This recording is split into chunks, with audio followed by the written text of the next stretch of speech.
live here in this moment. Welcome everybody who is attending this new appointment of Journal of Cardiac Surgery Live Talk. Today we have an incredible panelist discussing, as always, a topic related to cardiac surgery. The idea behind these live talks is very simple. Saturday or Sunday morning, in front of a cup of coffee, a series of people who have the same common interest to learn and to share their own experience.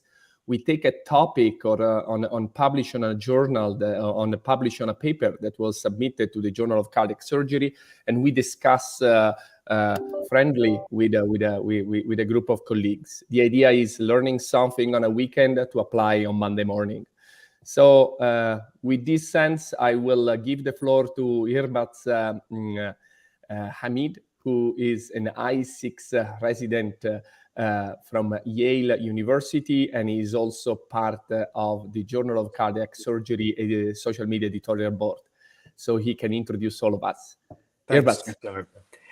Good morning, everyone. It's my pleasure to introduce this panel. It's a very renowned panel, and I don't think anyone needs an introduction, but I will just quickly go over everyone. We have Dr. Marc Ruel from University of Ottawa, who's joining us, who will be discussing his publication today. We have Dr. Roxana Mehran from Mount Sinai, New York. Thank you for joining us. We also have Dr. Sigrid Sadner, all the way from Europe, University of Vienna. Thank you very much also for joining us. We have Dr. Mario Gaudino, who is from Weill Cornell Medical Center, New York. Thank you for joining us. And we have finally Dr. Thomas Salerno, who is editor-in-chief of the journal. He is also this morning with us. Thank you, Dr. Salerno. I will pass the mic, I guess. Dr. Gianluca Torregrossa, please go ahead. Thank you. Mark, the floor is yours. We prepared some presentation and we pick up one of your paper that was published to the Journal of Cardiac Surgery. The article was titled Ticagrelor versus Aspirin and vein graft patency after coronary bypass, a randomized trial. We'll give you the time you need, and just to present what was behind the idea of the study and what were your findings. Please, Mark. Hey, thank you very much, Gianluca. It's great to be here, and I want to thank you and Tom and Earbuzz for the platform. It's pretty nice to do this for our community, and I want to thank as well my co-speakers who took time away from their busy morning, be it not running in Central Park and being here instead, or being in Ottawa, or spending the midday time in Vienna, rather than enjoying the beautiful sunlight doing this. So I'm really, really thankful to all of you guys for this. So Target, that's the name of the trial, actually. The acronym was Target, Ticagrelor versus Aspirin. You can figure it out. And rationale for it was that we had previously, some of our colleagues may know, we had worked on DAPT after CABG for quite a number of years. My ex-mentee, Dr. Kulik, who now is chief of a division in Florida, and despite all my efforts to keep him in Canada, went down south of the border, probably liked the weather better. But Alex has done a fantastic job continuing our efforts of studying DAPT together after coronary artery bypass graft. So at this time, really the new kid on the block, we're back in 2013, 2014 or so, was Ticagrelor. And we decided that, let's take a look not only at Ticagrelor enhancements over aspirin, but in fact, Ticagrelor as a monotherapy. And I'll highlight that this is one of the key aspects of the trial. So the patients were randomized to receive either 81 of aspirin twice a day, because there's a bit of controversy there. What we do believe that there's a kind of a threshold effect with aspirin after bypass surgery. I mean, as many of you know, there have been in vitro studies, nothing really as far-fetched in the clinical arena, but certainly in vitro and mechanistic studies showing that patients, once you establish kind of a new form of circulation, be it a fan pod bypass or a coronary bypass, have a little bit more platelet, antiplatelet agent resistance, if you will, or platelet reactivity. Probably one relates to the other. And we certainly have always believed that a dose of at least 100 milligrams, if not opposed with some other form of antiplatelet agents such as clopidogrel or ticagrelor, would be desirable. So in the trial, this was kind of a serendipity because ticagrelor we would give twice a day at 90 milligrams dose, or we would give 81 milligrams of aspirin twice a day, therefore meeting that 100 milligram benchmark, if you will. And again, I do want to reemphasize that threshold dose of aspirin is controversial, but we certainly thought at the time that this was something we wanted to factor in designing the trial. So it was really not placebo control, but it was the two pills were identical. So it was, as much as patients could tell and pharmacists could tell and care providers could tell, it was blinded. So we had made a sample size estimate for 300 patients at the time.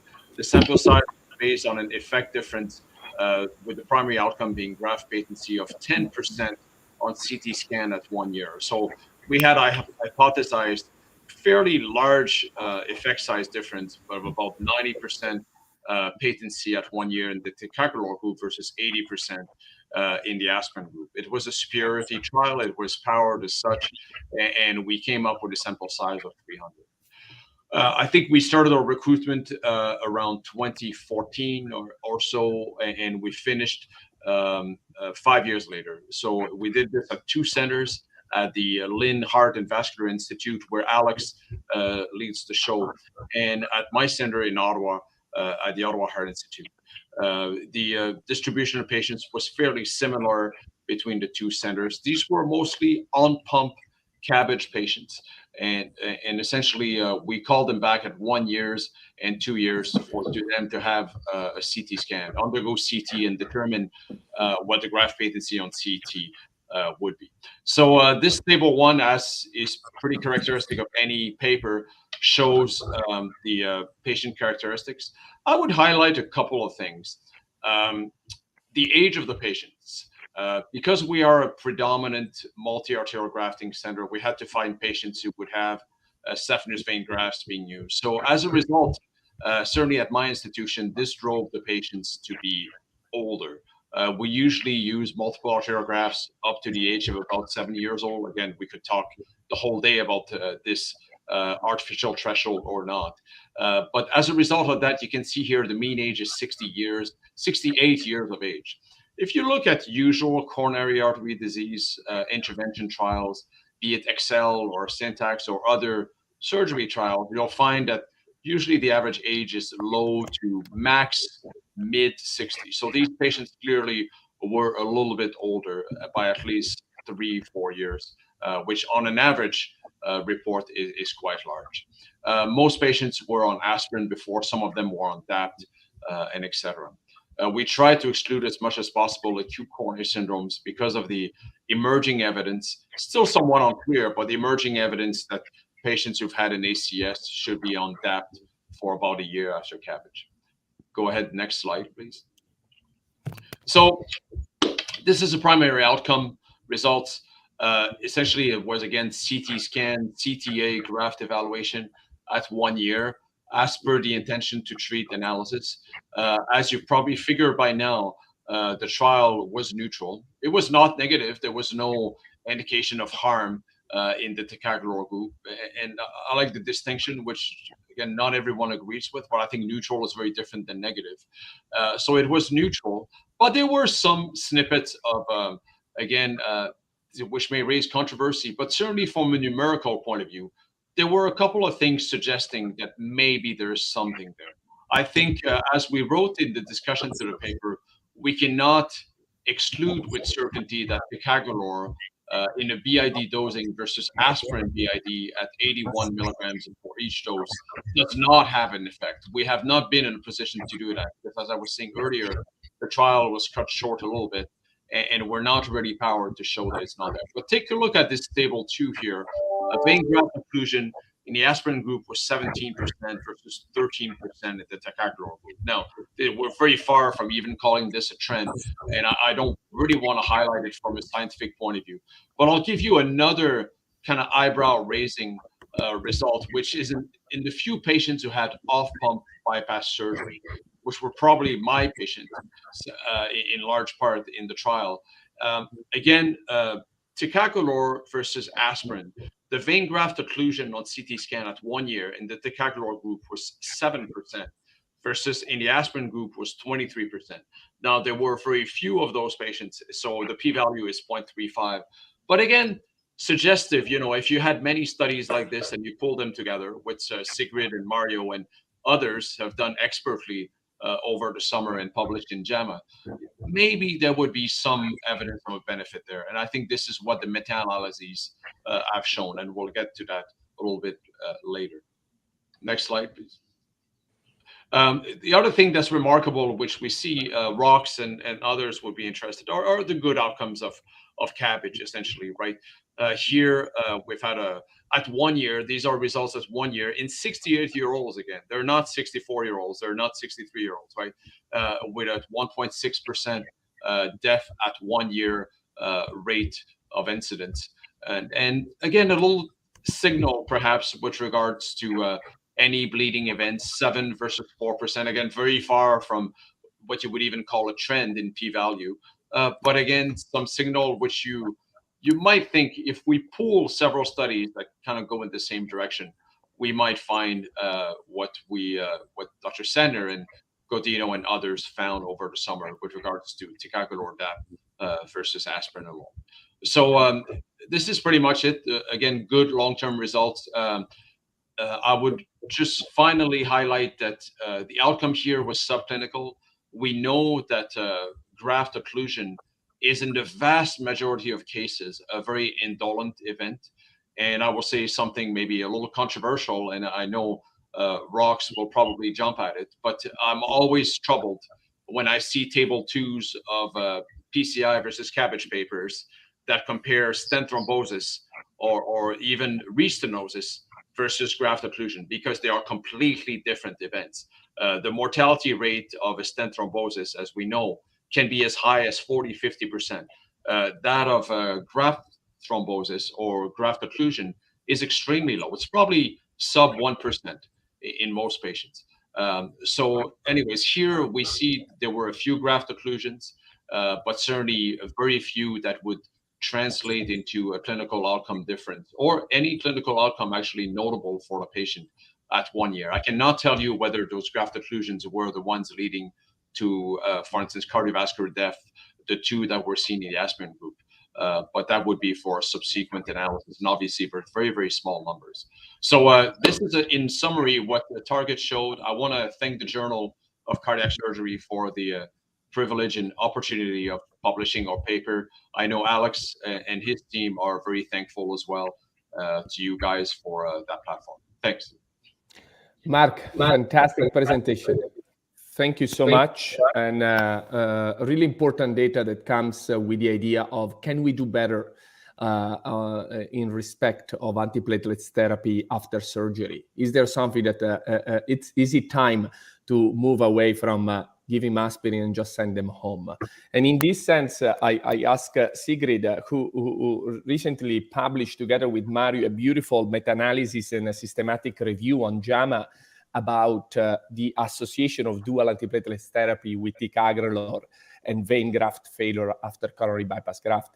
Sigrid, give us your elevator pitch about what is out there in ticagrelor use after CABG. Should we use it? When should we use it? Do you use it? What is published up to now? Tell us, educate us. All right. I don't know if all that is going to fit into an elevator pitch, but anyway, it's very, very kind of you to invite me. I'm very honored to be here. And also want to congratulate Marc on that trial. I know from my own experience how challenging it is to do, drug studies in surgical patients, and particularly those that are, not funded by industry. So an overview over trials that use ticagrelor. Well, there have been very, very few trials looking at ticagrelor after CABG, compared to trials that have looked at acute coronary syndrome patients or PCI patients. You can count them on one hand. So there's basically 3 trials. There's Marc's trial with the endpoint of saphenous vein graft failure. There's the DACAB trial, which was a Chinese trial, also with the endpoint of vein graft patency. And there was a trial that I was also part of, the TCAP trial, ticagrelor and CABG, with the primary endpoint was a composite of clinical events. So those are basically the only 3 randomized trials using ticagrelor monotherapy in CABG patients, so very, very few, 3. And then there are 3 randomized trials that look at ticagrelor in combination with aspirin, so ticagrelor DAPT, a very small Canadian trial by Jackie Saw. Then again, DACAB, as I said, it was a 3-arm trial, aspirin, ticagrelor monotherapy, ticagrelor DAPT, and the Dutch trial, the popular CABG trial. And the interesting thing is that the trials that looked at ticagrelor DAPT, also with the endpoint of saphenous vein graft failure, so no trials with DAPT looking at clinical outcomes, but looking at saphenous vein graft failure, they had yielded opposing results. So DACAB showed a benefit on patency, and popular DACAB showed a benefit on vein graft patency, and popular CABG did not find that effect. So basically, this was the point where we decided to pool these trials to do a meta-analysis, and we were fortunate enough to have individual patient data available from the investigators of the individual trials to allow us to also harmonize the definitions of vein graft failure and also bleeding outcomes to look at vein graft failure and bleeding outcomes in this meta-analysis. And what we found and what we published, we're fortunate enough to publish in JAMA, was that dual antiplatelet therapy with ticagrelor did reduce saphenous vein graft failure. But keeping in mind that this was given for 1 year. But on the other hand, this came at the expense of a significant increase in clinically important bleeding. Bleeding was defined by the Bleeding Academic Research Consortium criteria, and Roxana can speak more to that. She was the author of the paper describing those criteria, the main author. But back to the meta-analysis, and I think the strength of this meta-analysis that we did was firmly establishing that there is a benefit of dual antiplatelet therapy with a potent P2Y12 inhibitor, in this case ticagrelor, on vein graft failure. But on the other hand, there is also an increased risk of bleeding, which the individual trials had not been able to show. So I think that's the short, as short as I could get it.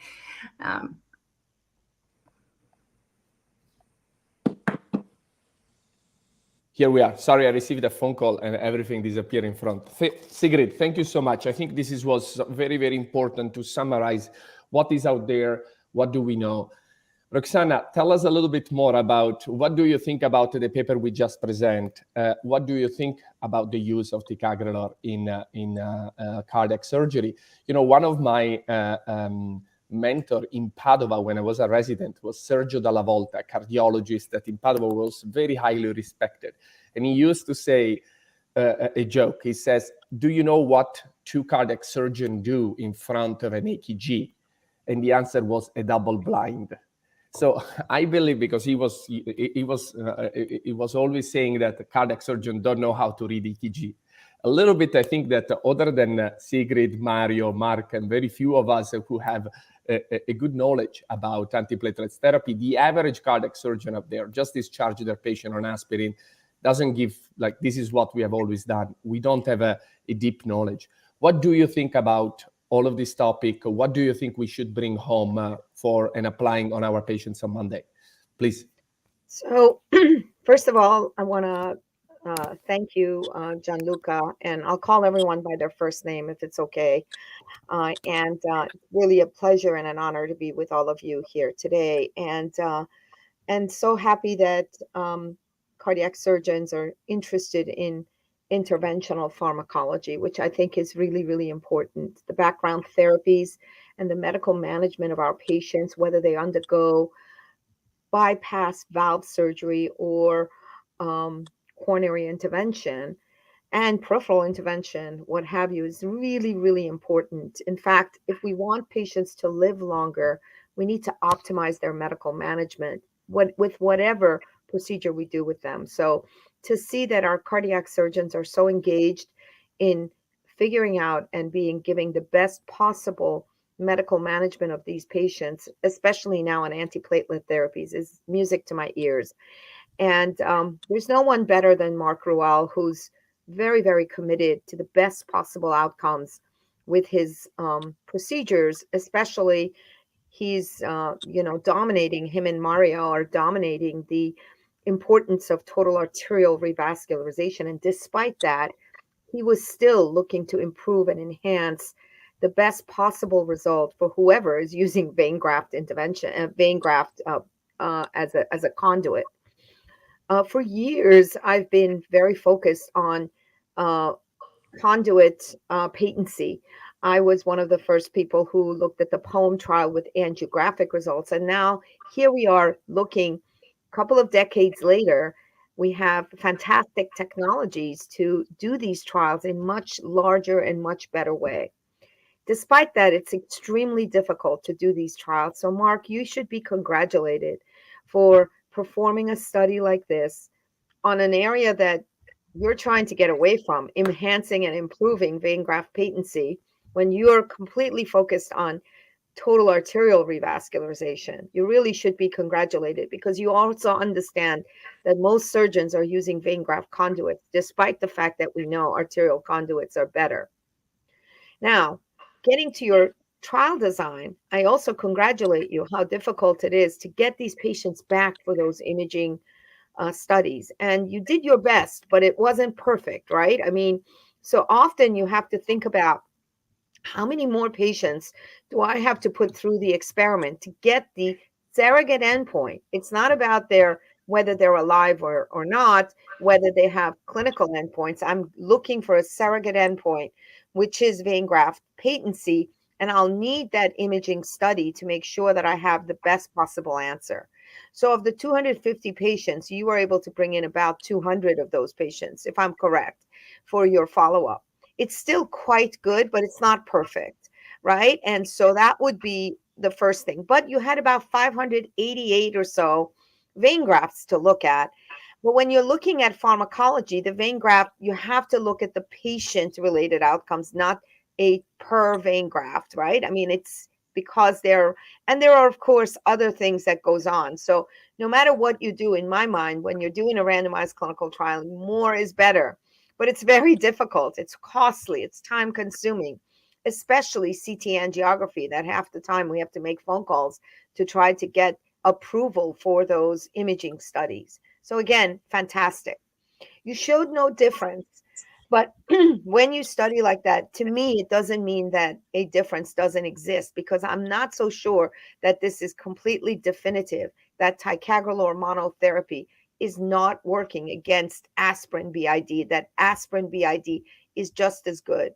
We've done a lot of studies in aspirin ticagrelor versus ticagrelor monotherapy, and we know that in combination with aspirin, with ticagrelor, aspirin is not doing additional platelet inhibition. So congratulations to you for choosing a ticagrelor monotherapy in your in one of the control, in the experimental arm, and not combining it. So you were not scared to drop aspirin off. And that again is another fantastic positive of your study. Now, coming back to the evaluation of the patient, post-operatively, often these patients are still recovering. And many of the patients and physicians and their clinicians may be very scared to put them on a potent agent like ticagrelor, especially if there is perioperative atrial fibrillation that doesn't happen uncommonly. It happens commonly. We see it, and those patients often get oral anticoagulation for a certain period of time, and managing the post pharmacology is very, very tricky. And also the type of patient that you would put into a study like this. If they're prone to bleeding and they have a bleeding event on ticagrelor, they will stop. And now I saw that in your paper, that bleeding event that made you change was actually no different than the aspirin BID arm. So it's an interesting observation.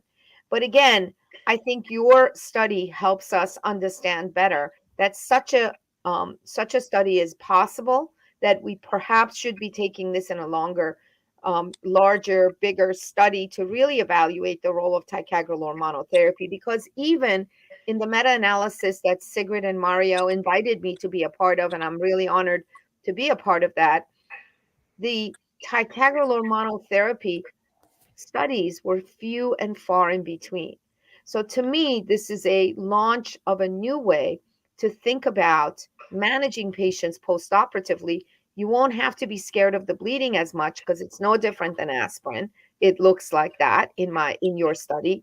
And to me, this launches possibly a very important prospective large-scale randomized study, not looking for graft patency, but rather enhancement of outcomes of our patients undergoing bypass surgery to improve their longevity, their major adverse cardiovascular events. And I'm certain that Mario, Sigrid, and you are thinking about that kind of a large-scale study where you could go against the conventional treatment right now, which is not aspirin BID. In the United States, it's aspirin once a day.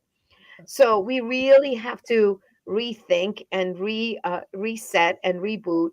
And your study is making us say, let's do it. Let's go ahead and let's design a prospective, large-scale study looking for enhancement of outcomes. Lastly, I'll say that your preoperative patients had about 70% or 80% on statins.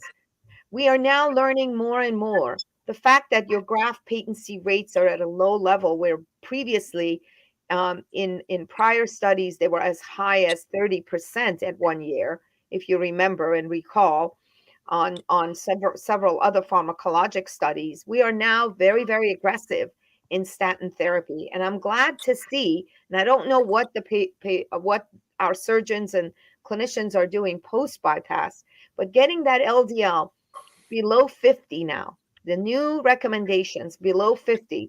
And I'd love to see a study with inclisiran and ticagrelor monotherapy in your patients, and forwarding and showing how well your surgical results will be over time with a totally arterial revascularization, ticagrelor monotherapy, and a inclisiran.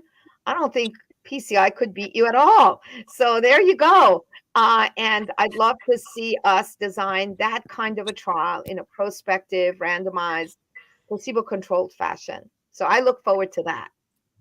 That's amazing. Rox, maybe I can answer your amazing and judicious comments and couple of questions. I completely agree, and really beautiful summary as Sigrid provided of the overall picture of DAPT with ticagrelor and DAPT monotherapy. So I'm really, really glad to hear you putting it together so nicely, and I want to hear Mario's comments afterwards. But these are such great points. I mean, imagine, to your opening remark, right, Rox, imagine if the PCI world didn't have pharmaco-optimization. Patients would be dropping like flies on the sidewalk on Fifth Avenue in New York, right? They'd be like, we are very, as surgeons, we have been complacent because frankly, we have a more robust therapy, right? We put it there, a good graft, looks good, flow is 50 through the vein graft or through the memory. We're good, we're fine. Oh yeah, we should probably optimize the LDL post-op. But if you guys didn't do that, the future or the evolution of stent therapy would have been completely different, right? There would have been so many adverse events. So many adverse events were prevented by your acumen collectively of making sure that patients were medically optimized after a PCI procedure. So we surgeons have to get in that realm because we can bring it probably a 100% type of operation. I completely agree. My question to you is, you're talking about the ticagrelor monotherapy, and I love those very out of the box comments. I would ask you in return, in the PCI world, how often is someone only put on some form of monotherapy? Presumably ticagrelor, probably not clopidogrel, but how much traction is this getting in the PCI world? Well, the traction is not as high as it probably and perhaps should be at the moment. It's a very small percentage of patients because we're still, especially after a percutaneous coronary intervention, we still would like to see a little bit of a duration of dual antiplatelet therapy. In Twilight, we had 3 months. In Tycho, it was similar in the STEMI, a non-STEMI patient population. And I think that there are now many studies, there are at least 2 European studies with large-scale randomization stopping the aspirin quite early, within a month, even 2 weeks.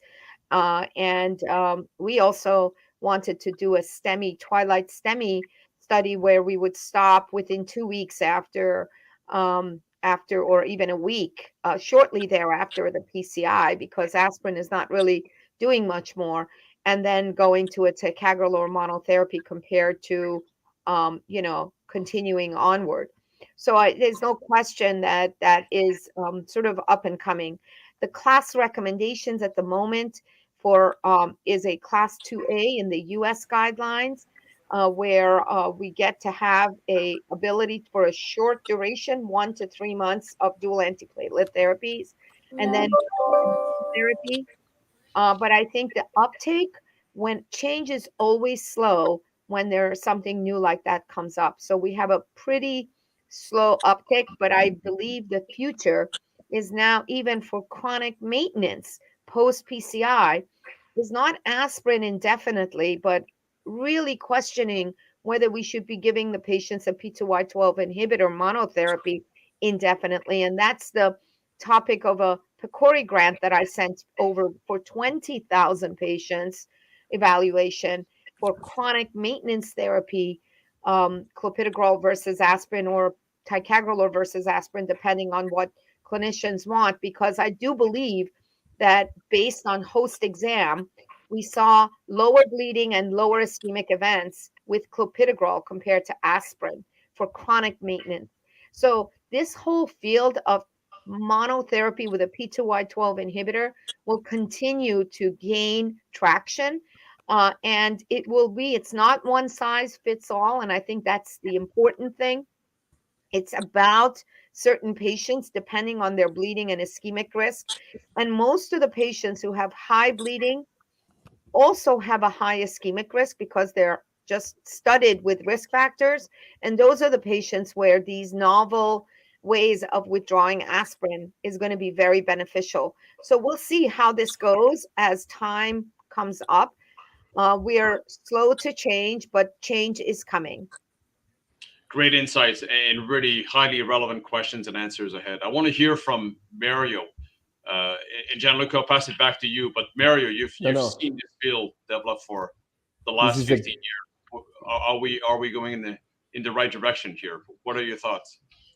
Well, thank you, Mark, and it was very interesting to listen to all of you guys, and you have done an incredible amount of work on secondary prevention after bypass surgery, and Roxana after PCI.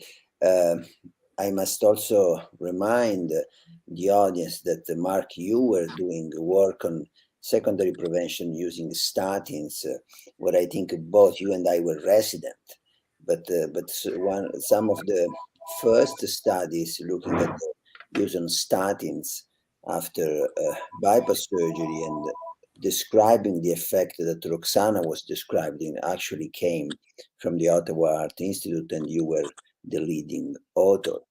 So yeah, I mean, you guys are all right. I think this is a very important opportunity. It is just crazy to think that the CABG operation end at the end of the surgical procedure. There is no doubt that secondary prevention can dramatically improve our result, and we haven't done too much until recently. But now, like Roxana said, new evidence is coming. You all have performed individual trials.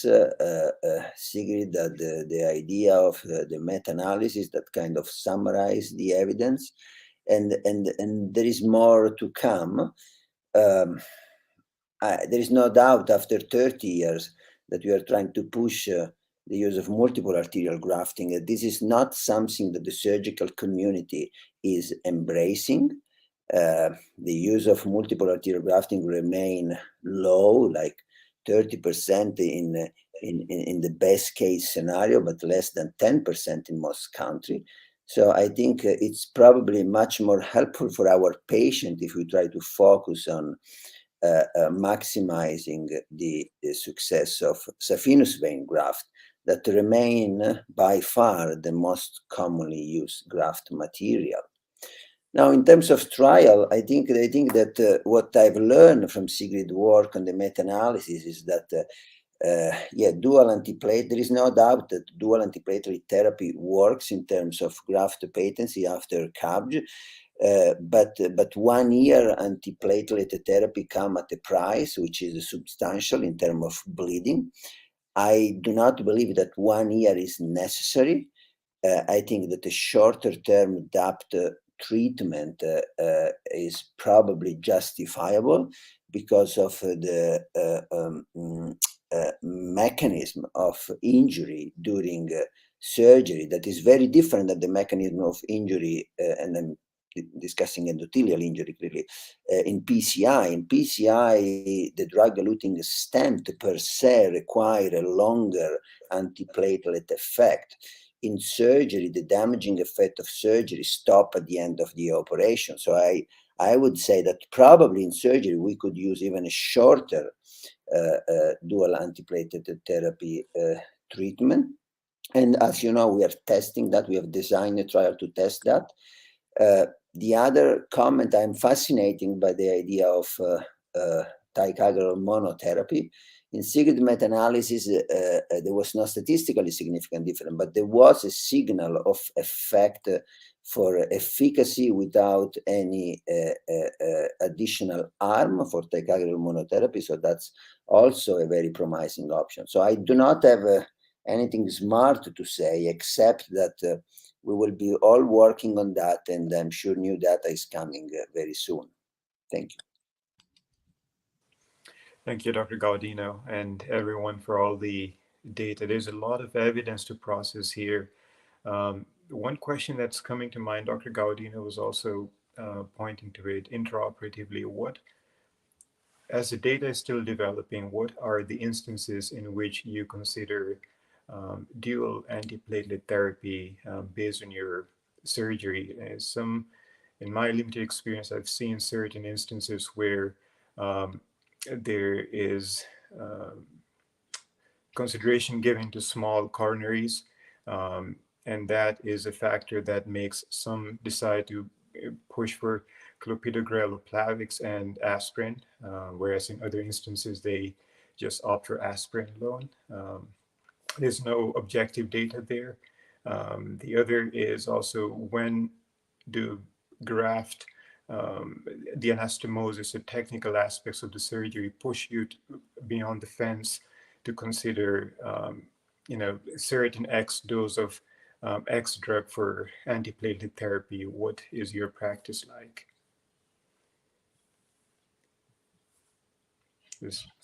Mario, do you want to take this one? Mark, you want to intercept as well? Sigrid, go, well, Mario.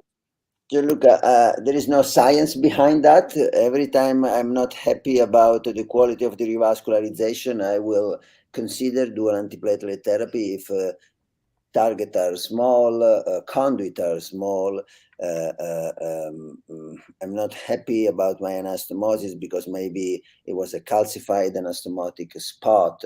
The flow in the graft is not very high, then I will consider dual antiplatelet therapy. If you have a graft with 150 ml per minute in the OR, I'm sure you don't need as probably anything to keep that graft open. On the other hand, it's always a judgment call. You also have to evaluate the risk of bleeding of the individual patient. So I would say if I'm not happy about the result of the revascularization, I will consider adding a second antiplatelet therapy, but then I will look at the patient baseline risk profile for bleeding before committing to a decision. Thank you. Sigrid, give us a little bit of your clinical practice. Let's say that, I don't know, Monday, so tomorrow you have a case. Came over Thursday or Friday, 70 years old. He had a small troponin leak during a chest pain, was brought to the cath lab, triple vessel disease. Is your case for Monday morning. 5 days, 6 days after, you are discharging him home. How do you discharge him? What type of antiplatelets therapy? And then the same guy, 70 years old, who comes for completely elective CABG, is not an acute coronary syndrome. How do you treat differently these patients? Yeah. So I think you make an excellent point, Gianluca, because the point you're making is that when we consider whether to give dual antiplatelet therapy to our patients, we need to consider the indication primarily, I think, for which the patient is undergoing surgery. So is the patient undergoing surgery for acute coronary syndromes, or is it stable ischemic heart disease? And in acute coronary syndromes, if the patient is undergoing CABG as part of the management strategy for acute coronary syndrome, then there is an indication for dual antiplatelet therapy for at least 12 months or 6 months, depending on the patient's bleeding risk, because there is evidence, not directly in CABG patients, but in CABG subpopulations of the large randomized trials, that dual antiplatelet therapy, and this goes for both clopidogrel and for ticagrelor, reduces ischemic risk. And ticagrelor in this case is preferred over clopidogrel based on the evidence of the Plato trial that showed a reduction both in cardiovascular death and all-cause death with ticagrelor over clopidogrel. So I think in patients with acute coronary syndrome, there is a very clear decision and recommendation to continue with dual antiplatelet therapy in these patients and ticagrelor over clopidogrel. In patients with stable ischemic heart disease, there is no evidence to suggest that there is any benefit either on mortality or ischemic outcomes with dual antiplatelet therapy. So I think in the setting of stable ischemic heart disease, you might consider the mechanism of saphenous vein graft failure, or particularly early vein graft failure, which is platelet mediated. So this is thrombosis. And so in this respect, or in this patient population, there may be a benefit of dual antiplatelet therapy considering the mechanism of vein graft failure. As to the point that Mario was making, the complexity of coronary artery disease, there is very, very little evidence out there. There's only I think it was a sub-study of the Plato trial where they didn't show a benefit of dual antiplatelet of ticagrelor over clopidogrel according to the complexity of coronary artery disease. In the DACAP trial, in patients with complex coronary artery disease with higher syntax scores, there was a benefit for ticagrelor DAPT over both aspirin or ticagrelor monotherapy. So there is, an argument to be made for DAPT in patients with higher complexity coronary artery disease, although this is based on very, very few patients and only one trial. Fantastic. Thank you so much, Sigrid. And Marc, you have mostly an off-pump type of practice. How do you send home your own patient? Do you use aspirin Plavix in everyone? When do you use ticagrelor? Give us your practice insight. No, thanks, Gianluca, and I agree with Sigrid's answer. Yes, my practice is almost exclusively always off pump, so it's very rare that someone will not go home on DAP. We typically we use clopidogrel, rightly or wrongly, just because of simplicity, and certainly there's a bit of a resurgence of the potential benefits of clopidogrel. So it's the agent that we know best, and we have a lot of data, thousands and thousands of patients at our own institution who got started on post-op day 0. So that's usually what I use. We give it as soon as we see, quote unquote, that the patient will not be bleeding. So, i.e., in terms of numbers, that means 1 or 2 hours with less than 50 cc's in the chest tube drainage collection tank. And then we will start both aspirin. Aspirin, as you know, has to be started within 6 hours of CABG. I think it's even more important with off-pump bypass surgery. I want to get back to something that Mario said, and Sigrid said as well, this platelet reactivity and thrombosis. But there's another subclinical mechanism that maybe graft occlusion itself is subclinical to a point from earlier, right? But there's something even subclinical to graft occlusion, and it's intimal hyperplasia. And if you look at mechanistic studies, right, there's this kind of continuum between platelet reactivity corresponding anatomically and pathologically to the sites that develop intimal hyperplasia, and in turn corresponding to the sites that develop atherosclerosis 3, 5, 8 years down the road in vein grafts. So when we did the Cascade study, which Mario was alluding to earlier, back in the early 2000s, and really everyone at the time, I was a young surgeon, everyone was on pump, did most of the cases myself. Graft patency was extremely high. For saphenous vein was about 94% on angio, 93.5% on angiogram at 1 year. We didn't use CT at the time. But really our hypothesis at the time was that DAPT, because we were not powered to show this kind of dichotomous on or off difference in graft patency, we had a small trial of less than 200 patients. Let's use a continuous outcome. So we used IVUS. It was quite a progressive trial. We ran through the saphenous vein for 40 millimeters of IVUS, and I want to salute my cardiology colleague Michel Lemay, who co-led the trial with us, and basically measured intimal hyperplasia through the graft.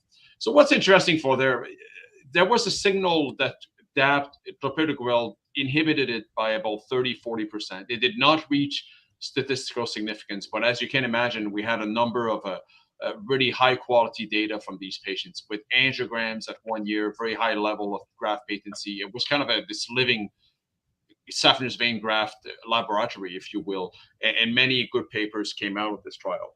But the interesting thing is that you also lose about, and I tell residents, I tell trainees, you lose 30%, 40% of your volume of your graft at the anastomosis in the conduit within the first year.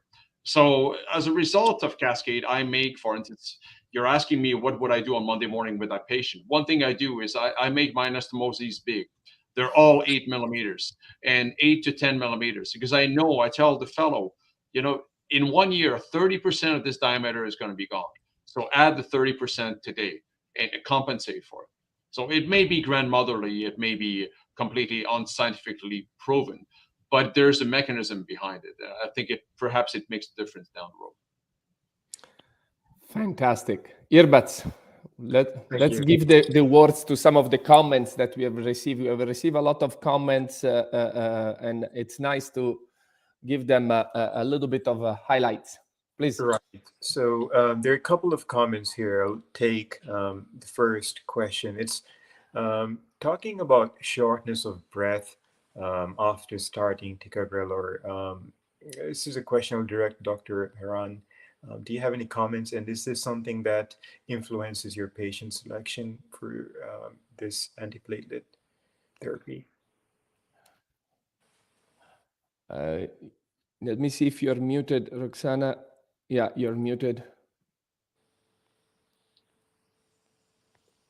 Can you unmute yourself? Yeah, perfect. Sorry. Yeah. Are you asking me about the bleeding risk of the patient? Is that, no, right? Association of a shortness of breath. We had a question that actually is a one very of very important point. Please. Yeah, so in the in the Twilight study, in the previous study, there've been like a rate of about 30% experiencing shortness of breath. In Twilight, in the open enrollment period, and then the patients being on it was about 12%. And I think it's because we are, as you, and in also in CABG patients, you have to distinguish. I mean, patients know, doctors know that there's shortness of breath and associated with this. And so it was more so probably reported in the original studies and as high as 30%. We saw it about 12%, and we were able to mitigate a lot of this in terms of stopping for a little bit, evaluating the shortness of breath, and then restarting the medication to the patients, and they didn't have, and waiting a couple of days and seeing that the shortness of breath goes away. So there's a lot of ways, and using coffee and other things that helped with the shortness of breath issue. It is important, though, in post-bypass patients to distinguish, as it is in ACS patients, to distinguish real pathology from the shortness of breath that's being experienced with ticagrelor. And I think often many of the other things that go along, especially with the lungs being difficult to recover post-bypass, there could be an issue with that, overthinking and overcalling that. But I'm sure Marc has some real data on his ticagrelor versus aspirin study in his CABG patients from Target. Well, thanks, Marc. I just learned from you one more reason to drink espresso in the morning, and I'll convey that to my patients. Just have a nice espresso, and your SOB is going to go away. And I'm not talking about you. Italian made only. Thank you, Roxana. Thank you. Yeah, we have a strong Italian contingent here, obviously overtaking the entire webinar. But yeah, no, great point. And it was a bit of a problem in Target. Frankly, it did not reach statistical significance. The p-value was 0.07. But I'll give you the actual data from these 250 patients or so, half of which got randomized to BID 81 milligrams of aspirin versus BID 90 milligrams of ticagrelor. So in the aspirin group, there was only one patient who stopped the study medication due to shortness of breath. And again, this was highlighted in the consent form, right? You will not know which medication you're getting, but you may experience shortness of breath, particularly perhaps if you're receiving ticagrelor. But the patients didn't know. There was one aspirin group patient that discontinued. In the ticagrelor group, there were 7. So that means 5.5% of patients at 1 year, within the first year, in the ticagrelor group, discontinued the study medication due to shortness of breath, not knowing what they were on. So it's probably not a psychological effect. Now, this did not reach statistical significance, but imagine, Gianluca, I'll ask you, if you're doing CABG and you have a complication that happens 5.5% of the time, say an infection, or a take back to the OR or something, would you find that acceptable? Probably not, right? So it can be a little bit of a problem. Hence, switching gears, going back to the trial that Sigrid, Mario, and yours truly, and many others are putting together of kind of restricting, again, as per Mario was saying before, restricting the period of use of ticagrelor to perhaps the smallest window possible, maybe the first month after CABG, which is our current hypothesis. Very good. I have one more question here that will point out. So this is from Ilhan Malvioglu, who's saying, what do you think about starting statins with a high dosage before the surgery? Dr. Sadner, Dr. Gaudino, do you have any comments on this? Roxana, intercept too. Like I'm happy to talk about this. There have been several trials now that have looked at high dose statins in a randomized fashion. A lot of our Italian colleagues actually started all of this, and showing less peri-procedural myocardial infarction. And really, I believe that we're all, as much as we think we're using statins, we're underutilizing statins, and understanding the importance of lowering LDL, almost even in an acute way. And I'd love to see us think about this with an injection with some of these new agents. But even before we go to the expensive therapies, we should be thinking about use of statins much more commonly, going to high dose statins, even loading. In some of the STEMI patients, we load them with statins before they get on the table. So it is not a uncommon reason why we should be doing this. And in fact, there's enough science to imagine that this could be really interesting in reducing perhaps some of the peri-procedural complications, even in bypass. It would be great to see that you would think about that. Fantastic. So I want, before giving the words to Thomas Salerno, as a final wrap up, we are almost hitting our 1 hour target. I just want to make one final comment. I try to take home a message. Very important for all of the cardiac surgeons out there.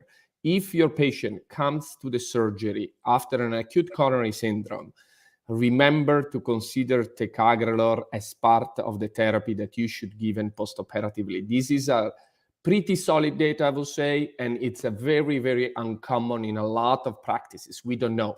So if the patient comes with a non-ST elevation MI, even more with an ST elevation MI, and comes to your OR table for a CABG, please consider the use of Ticagrelor post-op.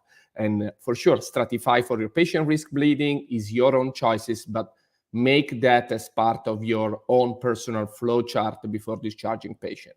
And I will say, try to consider for specific subset of patients, try to engage more yourself in the understanding of a more insight dual antiplatelet therapy after surgery. This is something we surgeons interested in coronary surgery should do together with more radial, more RITA, more arterial graft. We need to advance our field by being responsible for our patients. Thomas, behind your experience, editor-in-chief of Journal of Cardiac Surgery, outstanding off-pump, father of off-pump CABG surgery, owning a private island in Florida. I don't know how to introduce you any more than that. Tell me what should we take after this 1 hour talk? Give me your inspirational input. I want to thank you all very much for this outstanding presentation. I get motivated by listening to these outstanding presenters. Reason why you all in an academic environment trying to make a difference in the treatment of heart disease. One of the things I learned here is there is a lot to be learned from the cardiologists. They're constantly searching for new avenues for treatment of their patients, whether it's new devices or new medications. It's not good enough just to put the stenting and start having thrombosis like they did with bare metal stenting. We evolve into a new era. A surgeon goes to the operating room, do this operation, usually think grafts are patent, that's the end of it, and send to the cardiologist and probably never see the patients again. I think there is a message here that, just give another example. It does make sense, changing subject, that when you do a TAVR, all this emboli goes to the brain, so you should put a sentinel device to prevent stroke. And we were using this very routinely in every single patient because the cardiology made sense that this device prevents stroke. And yet the controlled trial presented at TTC did not show any difference. But the cardiologists were willing to explore some avenues. Coronary artery surgeries that I'm getting in the senior years, this is a rather complex procedure. And yet it's the most common procedure done, the most common procedure that fellows, residents, etc. are looking forward to do. And yet, when you look at objectively of what we're talking about here today, it's a very complex procedure. And I admire all of you for the work you've done. And Marc, you have had a tremendous impact in the field of cardiac surgery. It has Roxana and Sigrid, who is a member of the board. I appreciate very much have you, Sigrid. And Mario, I actually wrote an editorial on your article, The Circulation, which is going to come out somewhere in the cheap journal about graft patency using flowmetry. So I really appreciate very much having all of you. Thank you not only for being here today, but Ibaz, I forgot to mention you, for all the contributions you made to the journal. I'm eternally grateful, and have a great Sunday. Fantastic. So I ask all of the panelists to stay online. We will finish the broadcast, but we can say goodbye to each other a few minutes. This is all for the broadcast and for the live. Thank you for everybody who has contributed. We had so many questions. We will try to answer them after on my comment section. Bye, everyone. Thanks, everybody. Thanks, everyone.